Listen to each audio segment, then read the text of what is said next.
What's up guys, it's me or Geek. So the question is that if I study web development for 4 hours a day, how long will it take me to become a skill enough to get a job? I mean, my advice will be that do not count the hours, count the portfolio.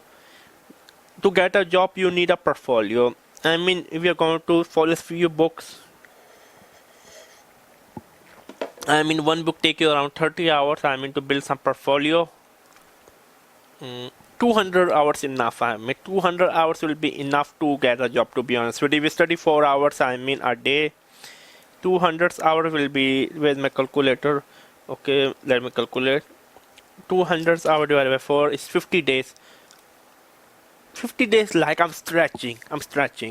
Even within 100 hours, you can easily get a job. For 200 hours, you will have a solid portfolio up to 6 to 10 apps, a website, web apps. Yeah, 200 hours. But you need to focus 4 hours. 1 hour coding, 1 hour reading a book, 1 hour debugging, problem solving, 1 hour learning some new material. So yeah, it was me, Geek. Check out the links in the description box below if you wanna learn programming, use Team, Treehouse. You wanna learn IT, use Linda. If you need a web hosting company, I'm feeling really tired. Use HostGator, subscribe and bye.